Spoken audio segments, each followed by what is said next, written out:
శుక్లాంబరధరం విష్ణుం శశివర్ణం చతుర్భుజం ప్రసన్నవదనం ధ్యాయేత్ సర్వవిఘ్నోపశాంతయే. గురుర్బ్రహ్మా గురుర్విష్ణుః గురుర్దేవో మహేశ్వరః గురుస్సాక్షాత్ పరబ్రహ్మ తస్మై శ్రీగురవే నమః.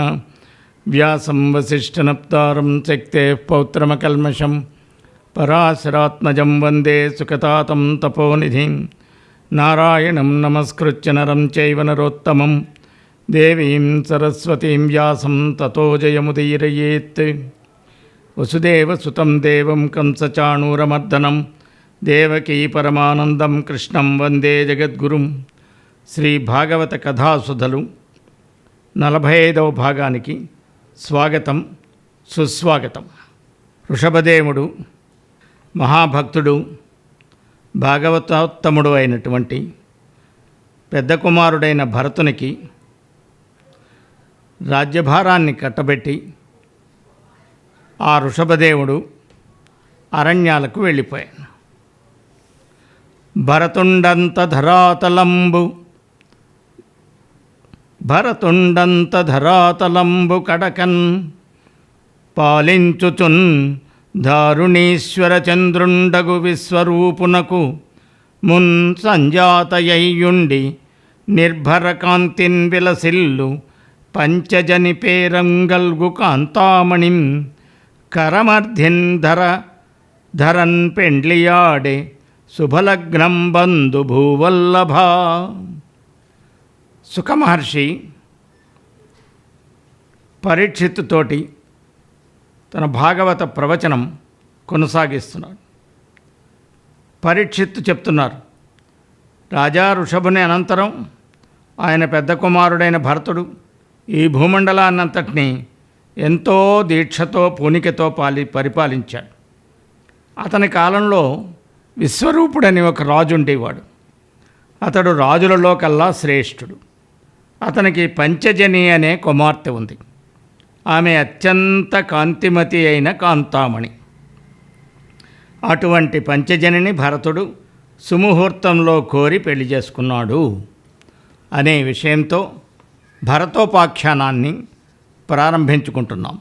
ఇది శ్రీమద్భాగవతంలో పంచమ స్కంధంలో ప్రథమాశ్వాసంలో ఉన్నది.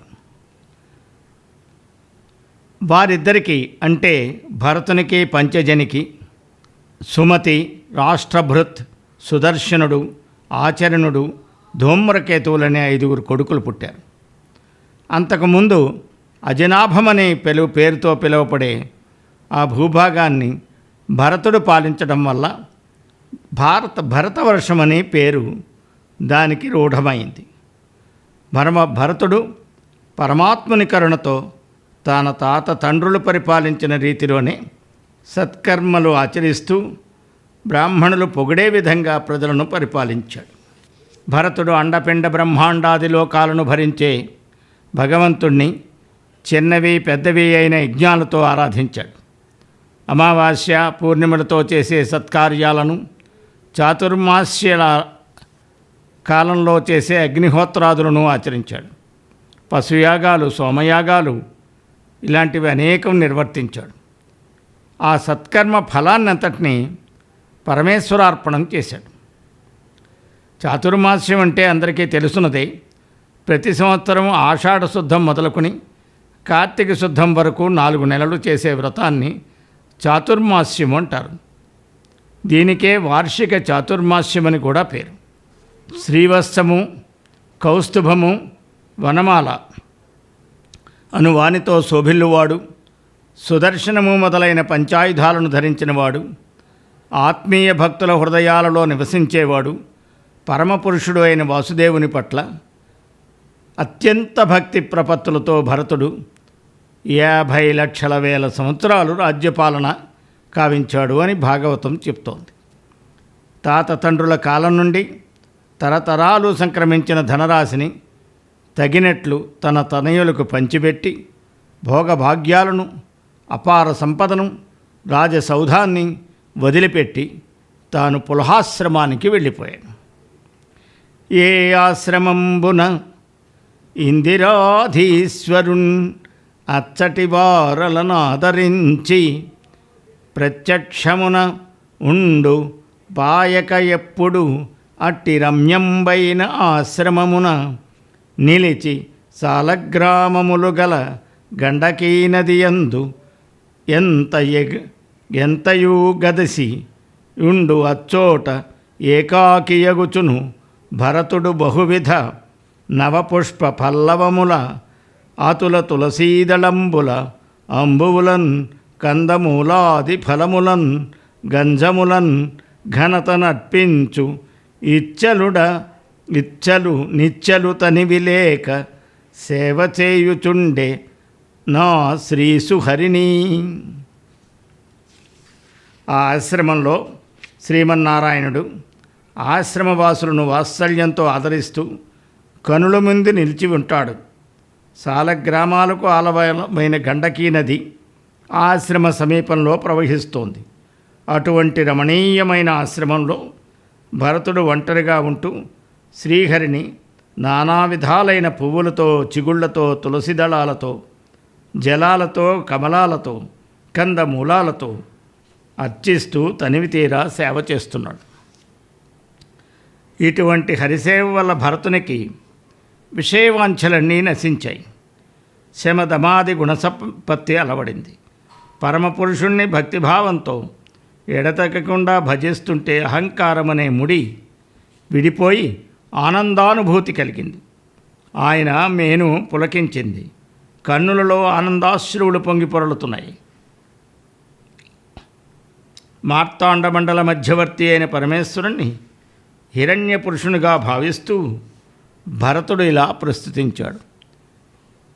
ధ్యేయస్సదా సవితృమండల మధ్యవర్తి, ధ్యేయస్సదా సవితృమండల మధ్యవర్తి ఇత్యాది సూర్యనారాయణ ధ్యాన శ్లోకం చేతను ఓం భూర్భువస్సువః తత్సవితుర్వరేణ్యం భర్గోదేవస్య ధీమహి ధియో యో నః ప్రచోదయాత్ అనే గాయత్రీ మంత్రం చేతను అర్చింపబడు దేవత సూర్యమండలస్థుడైన శ్రీమన్నారాయణుడు. త్రిశ్రవణ స్నానం చేసేవాడు. త్రిశ్రవణ స్నానం అంటే 3 పూటలా చేసే స్నానం. ఓ పరమేశ్వర, జీవులకు కర్మఫలాలను ప్రసాదించేవాడు నీవు అంటూ భరతుడు అంటున్నాడు. కేవలం సంకల్పమాత్రంతో ఈ లోకాలను సృష్టించావు. నీవే ఈ లోకంలో అంతర్యామివై ఉన్నావు. ఆనంద స్వరూపమైన బ్రహ్మాన్ని అందుకోవాలనే జీవులను నీ అందలి యోగశక్తి చేత కాపాడుతున్నావు. సూర్యమండల మధ్య భాగంలో ప్రకాశిస్తూ సమస్త లోకాలలో నిండి ప్రకృతికి అందకుండా ప్రకాశిస్తున్నావు అంటూ ఆనందమయుడు దివ్యమంగళ స్వరూపుడైన ఆ శ్రీహరిని భరతుడు శరణు వేడాడు. ఈ విధంగా జరుగుతుంటే ఒక హఠాత్ పరిణామం అనుకోని పరిణామం సంభవించింది. గండకీ నదిలో స్నానం చేస్తున్నాడు ఆయన.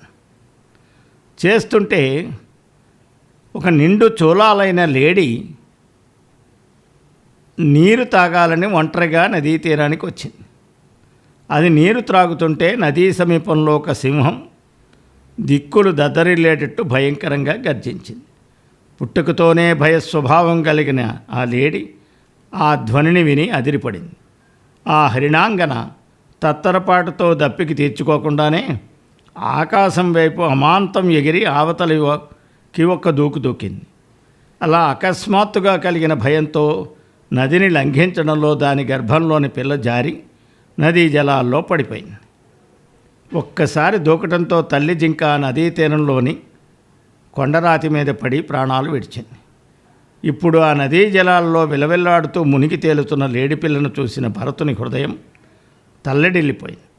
దయార్ద్ర చిత్తుడైన భరతుడు ఆ తల్లి లేని పిల్లను తన ఆశ్రమానికి తీసుకొచ్చాడు. ఆ బాలకురంగాన్ని ఎంతో గారాబంతో సాకడం మొదలుపెట్టాడు.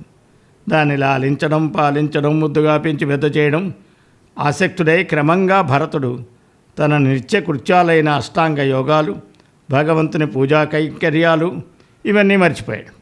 క్రమంగా అతని నిత్య నైమిత్తిక క్రియాకలాపాలన్నీ మూలపడిపోయాయి.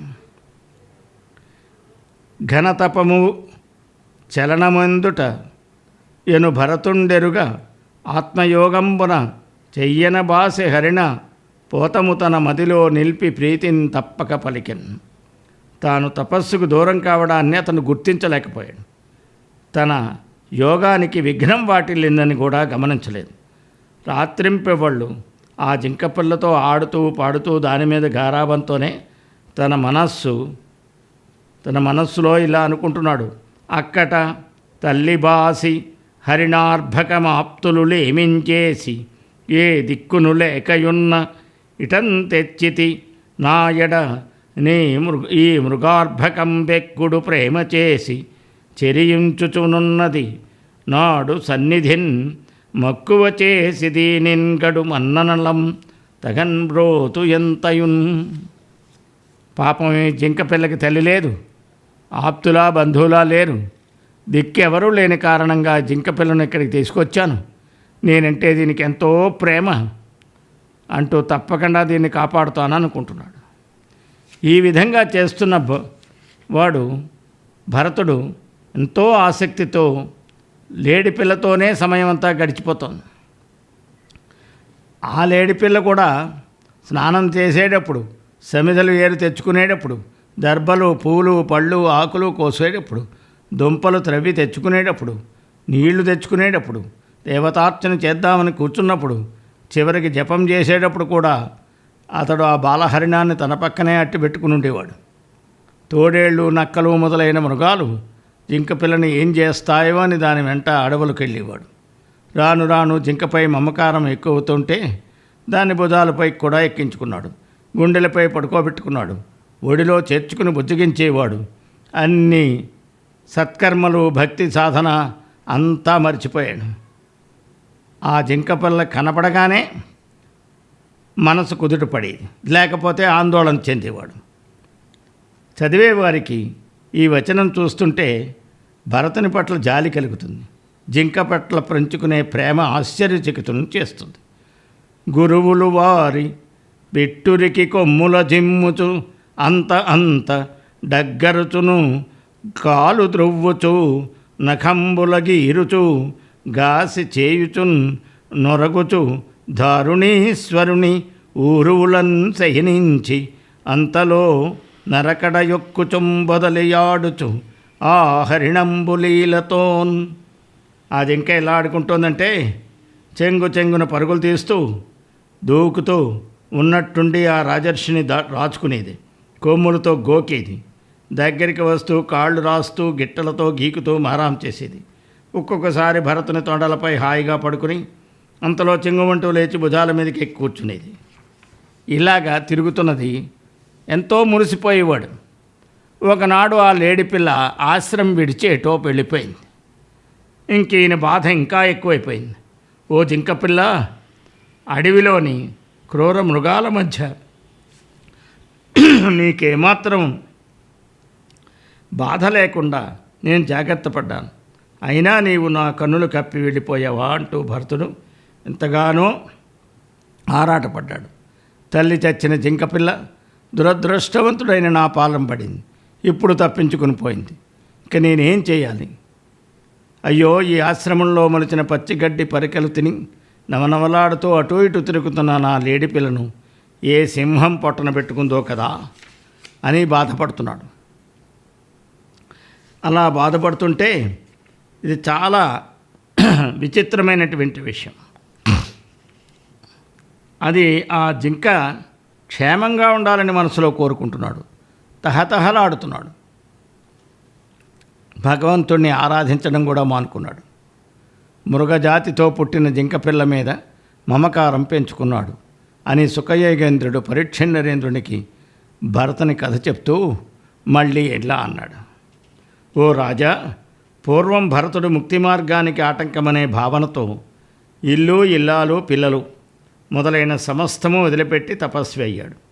ఇంతలో ఒక జింకపిల్ల అతనికి తటస్థపడింది. దానిని లాలించి పాలించడం, బుజ్జగించడం, పెంచడంలో నిమగ్నమయ్యాడు. కోడెత్రాచు ఎలుక కన్నంలో ప్రవేశించినట్టు వారింపరాని తపోవిఘ్నంతో అతను లోటు చేసుకుంది. వారింపరాని తపోవిఘ్నం అతనిలో చోటు చేసుకుంది, భ్రష్టుని చేసింది. ఎటువంటి వారికైనా విధిని దాటడం ఏమాత్రం సాధ్యం కాదు. మహర్షులకైనా కర్మబంధాల నుండి తప్పుకోవడం శక్యం కాదు. అటువంటప్పుడు సామాన్యుల సంగతి చెప్పేదేముంది ఓ పరీక్షణ్ మహారాజా అంటూ సుఖయోగి వివరిస్తున్నారు. ఈ విధంగా భరతుడు బాధపడుతున్న సమయంలో జింకపిల్ల తిరిగి వచ్చింది. దాన్ని చూసి భరతుడెంతో సంబరపడ్డాడు. భరతుండల్లన అంత్యకాలము వ్యసంప్రాపింపగా అప్పుడా హరిణంబున్ కడుభక్తి పుత్రుగతి అత్యాసక్తి వీక్షింప ఆ హరిణంబున్ తన ఆత్మలో నిలిపి దేహంబంతటంబాసి తా హరిణీ గర్భమునం జనించి హరిణంబయ్యొప్పే పూర్వస్మృతిన్. భరతునికి చివరికి అంత్యకాలం సమీపించింది. ఆ సమయంలో కన్న కొడుకు వైపు చూస్తున్నట్టు ఆ జింక వైపు ఆసక్తితో చూస్తూ ఆ జింకనే భావించుకుంటూ మనస్సులో భరతుడు ప్రాణాలు విడిచాడు. అట్టి స్మృతి కారణం చేత అతడు జింక కడుపున పుట్టి జింక అయి ప్రకాశించాడు. భగవద్గీతలో మరణవేళా స్మృతిని గురించి యం వాపి స్మరన్ భావం త్యజంత్యంతే కళేబరం తం తమేవైతి కౌంతేయ సదా తద్భావభావిత అని చెప్పబడింది.